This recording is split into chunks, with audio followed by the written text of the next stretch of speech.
বাংলাদেশে এরকম হেনা ভোট আগেও হয়েছে,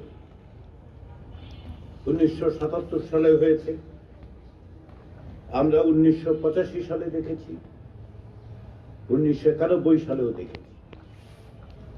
1977 এবং 85 সালে যে গণভোট হয়েছে, যে হেনা ভোট হয়েছে, কিংবা 1991 সালেও যে হয়েছে, তার থেকে এই হেনা ভোটটা একটু আলাদা। 77 এবং 85-তে যারা ক্ষমতায় ছিলেন তারা আমাদের কাছে, বাংলাদেশের নাগরিকদের কাছে প্রশ্ন করেছেন যে আমাদের একটি কর্মসূচি আছে, এজেন্ডা আছে, আমরা ক্ষমতায় থেকে সেটা বাস্তবায়ন করতে চাই, আপনি হ্যাঁ বলেন অথবা না বলেন।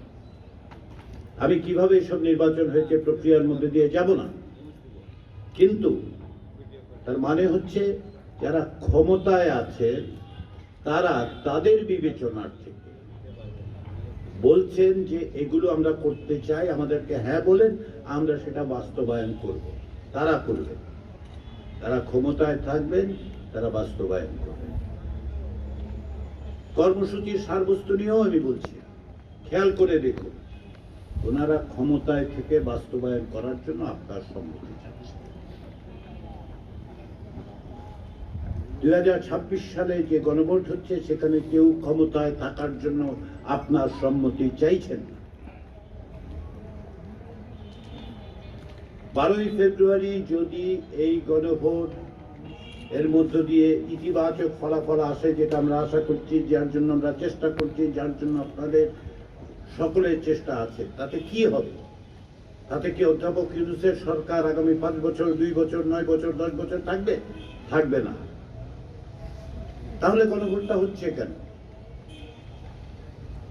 গণভোটটা হচ্ছে কেন তার জন্য আবার 1991 সালের গণভোটটা মনে করি।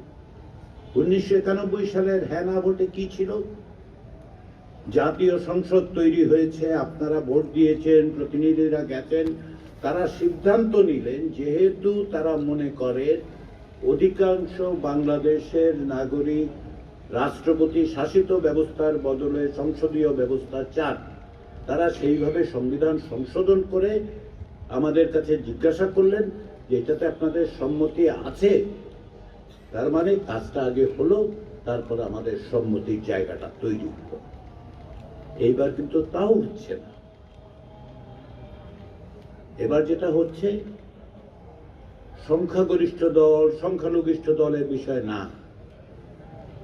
এবার প্রথমে আপনাদের কাছে আসা হচ্ছে, বাংলাদেশের নাগরিকদের কাছে আসা হচ্ছে যে আপনারা বলুন 54 বছরে আমাদের যে বিচার ব্যবস্থা তৈরি হয়েছে সেটাকে আমরা অব্যাহত রাখবো। যেই বিচার ব্যবস্থা বলে রাষ্ট্রপতি একটা দণ্ডিত অপরাধীকে ইচ্ছা মতো তিনি মাফ করে দিতে পারেন, সেটা আপনারা রাখতে চান না? চান না? সেটা বদলে চান না? চান না?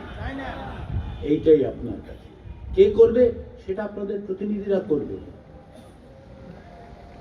সেই জায়গায় আপনারা যাকে ইচ্ছা প্রতিনিধি পাঠান, আপনার দল ভিন্ন হবে, মত ভিন্ন হবে, আপনার পাশে যিনি বসে আছেন তিনি এক দলে ভোট দেবেন, আপনি এক দলে ভোট দেবেন, আপনার বাড়ির লোক অন্য জায়গায় ভোট দেবে, দিন। সেটাই হচ্ছে গণতন্ত্র, সেটার জন্যই আমরা লড়াই করেছি 16 বছর। কিন্তু দেশটা চলবে কিভাবে, সেই জায়গাটাতেই আপনাদের কাছে আসা, আপনাদের মাধ্যমে সকলের কাছে আসা, বাংলাদেশের 13 কোটি ভোটারের কাছে আসা, যে